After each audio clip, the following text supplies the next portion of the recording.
এই যে মেহেদী হাসান মিরাজ, এরা আমার খুব পছন্দের প্লেয়ার একটা। এই লোক কি বলে যে, আমরা মানুষ আমাদেরকে গালি দেয়। আমরা তারপরেও তাদের সাথে সেলফি তুলি না। গালি কি তোমারে খামাখা দেয়। একজন পড়লে আরো পরের ৫ জন মনে হয় লাইন ধরছে উইকেট দেওয়ার জন্য। এমনিই দেয়। আফগানিস্তানের সাথে তুমি মিয়া হোয়াইট ওয়াশ হও। তোমার এমনি গালি দেয়। তুমি ধারাবাহিকভাবে বাংলাদেশের ক্রিকেট, হ্যাঁ, বাংলাদেশের ক্রিকেট আমি এটা স্বীকার করি যে বাংলাদেশের যেকোনো সেক্টরের চাইতে ক্রিকেট অনেক ভালো করেছে। কিন্তু তোমার পিছনে যে পরিমাণে মানে তেল দেয়া হয়, এই পরিমাণে তেল, বেতন, খরচ, সুযোগ সুবিধা বাংলাদেশের কোন সেক্টরের কাদেরকে দেয়া হয়? উনি বলে কি, উনি এত করেও মানুষের সাথে সেলফি তুলতে বলছে কে? সেলফি আমরা তুলি না, আমরা জানি না। আমাদের সাথে মানুষ সেলফি তুলতে আসে না। তো সেলফি তুলতে আসে, এটা কি তোমার পয়সা নেয় নাকি? পয়সা চায়? তোমার ভালোবাসা দিয়ে একটা মানুষ সেলফি তুলতে চায়। কোটা দিয়ে দিছে যে, সে বলেছে তার সেলফি তুলতে আসে, সে তোমার সেলফি তুলে ভাই, বাংলাদেশের মানুষ মেহেদী হাসান মিরাজের দেখলে পিছন দিয়ে একটা দিয়ে দিয়েন। হ্যাঁ? তো ওর সাথে সেলফি তুলতে চায় না। আরেকটা কথা বলেছেন, উনি বাংলাদেশ সরকারকে ট্যাক্স দেন। সরকার ওনারে দেয় না কিছু। মানে বাংলাদেশের, যে আমরা বলেছি না যে বাংলাদেশের মানুষের ট্যাক্সের টাকায় চলেন, উনার জবাব দিয়েছেন উনি। উনি নাকি বাংলাদেশকে উল্টো ট্যাক্স দেয়। উনি টাকা পান হলো আইসিসি, এর এগুলো এই আইসিসি থেকে টাকা পান, বাংলাদেশ সরকারকে উনি দেয়, আর স্পন্সর থেকে টাকা পান, আর উনি বাংলাদেশ সরকারকে ট্যাক্স দেন। মেহেদী হাসান মিরাজ, তোর বাড়ি তো বরিশালে না? বরিশালের লঞ্চের পন্দে দৌড়িয়ে চলে আইসো, এই ইয়েতে সদরঘাটে নামে গেছো, নামে ওখান থেকে খেলা শুরু করছো না? ওখান থেকেই প্লেনে করে তারপরে ইন্টারন্যাশনাল ম্যাচ খেলা শুরু করছো। একটা প্লেয়ারকে তৈরি করতে এই দেশের মানুষের হাজার হাজার কোটি টাকার ট্যাক্সের টাকা তারপরে এখানে বিনিয়োগ করতে হয়। এই যে সারা বাংলাদেশের থেকে প্লেয়ার তুলে নিয়ে আসা, সারা বাংলাদেশে জেলায় জেলায় স্টেডিয়ামগুলো করা, বিকেএসপির খরচ, এই যে মিরপুরের তোমার বাপ করছে এটা ভাই। এটা তোমার বাপ করে দিছে, তুমি লঞ্চের ইয়েতে করে পিছনে করে এই মাঠ নিয়ে এসে এখানে বসাইছো।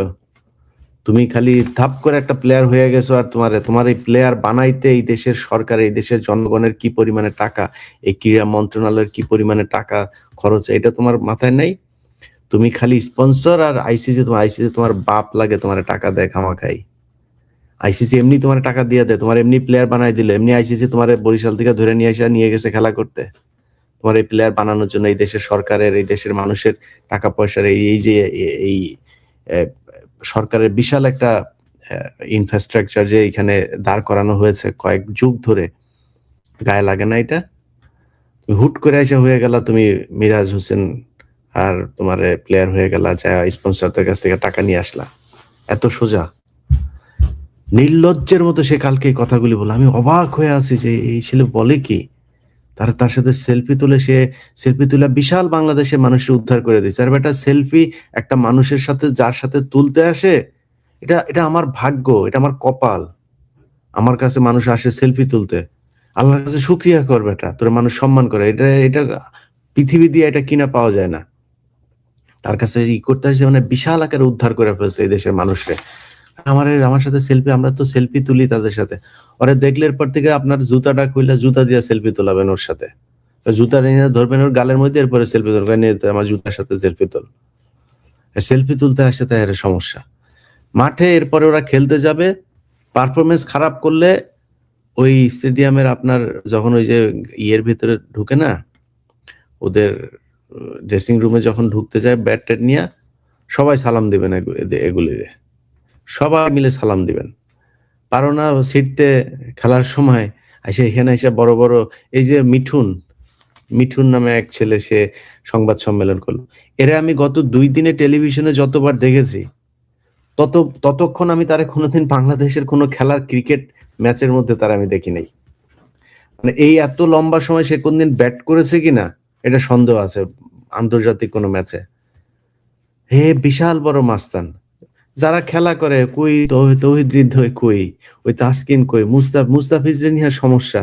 মুস্তাফিজ নাই, এরা আসছে এখানে সংবাদ সম্মেলনে, এরা বিশাল আকারে কোয়াব নেতা আসছে। কোয়াব নেতা সাইজা এরা এই বাংলাদেশের ক্রিকেটের মারার জন্য ধান্দায় আছে। যাই হোক ভাই, নাজমুল ইসলাম ভাই, আশা করি আপনাকে আপনার দায়িত্ব আবার নেক্সট যে বোর্ড মিটিং আছে সম্ভবত 22 তারিখে বা 24 তারিখে, সেখানে আপনাকে আবার সবকিছু বুঝিয়ে দেওয়া হবে এবং বোর্ডের কাছেও আমাদের অনুরোধ থাকবে যেন তার সব দায়িত্ব যেন বুঝিয়ে দেওয়া হয়। কারণ এই মানুষটার বাংলাদেশ ক্রিকেটের উন্নয়নের জন্য দরকার আছে এবং এই হাসিনার 15 বছরে কি, কি দুর্নীতি হয়েছে সেই দুর্নীতিগুলোর দায়িত্ব, তদন্তের দায়িত্ব নাজমুল ইসলাম ভাইকে দেওয়া হোক।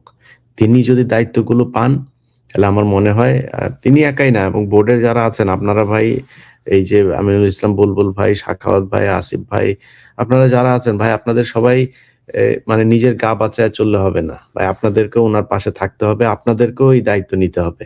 আপনারা সম্মিলিতভাবে একটা টিম ওয়ার্ক করে তারপরে এই দলটাকে বাঁচাবেন এবং এই যে চোর যারা, মাটি চোর সহ ডাব চোর, মাইক্রোবাসের ভাড়া চোর, এই চোরেদেরকে চা কফির বিল তোলে নাকি তারা 60 লাখ 70 লাখ টাকা। ভয়ঙ্কর ব্যাপার। এগুলো বাংলাদেশের মানুষ জানতে চায়। এগুলো আমাদের টাকা। এই হিসাব জানার অধিকার বাংলাদেশের মানুষের আছে। অতএব আপনারা আশা করি জানায় দিবেন। না জানায় দিলেও আমাদের কাছে চলে আসবে এমনে সেমনে।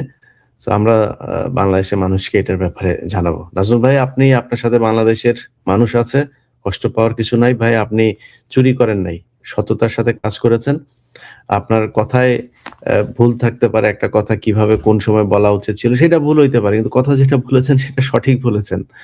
যে এই প্লেয়াররা বলবে যে ওই যে মিডিয়া দেখেন একটা বক্তব্য, মানে ওর ০.৫ ঘন্টার বক্তব্যের মধ্যে ০.৫ মিনিটের বক্তব্য তারা দিয়া প্রচার করছে। উনি কি বলেছেন? যে প্লেয়াররা কি করতে পেরেছে? প্লেয়াররা কি আমাদের এই পর্যন্ত কিছু দিতে পেরেছে যে তাদেরকে আমরা তাদের পেছনে খরচ করি? আরে ভাই, এই কথার প্রেক্ষিত কি? মানে এটা কোন ভিত্তিতে কি কারণে বলল? প্লেয়াররা এখন ইন্ডিয়াতে যাবে।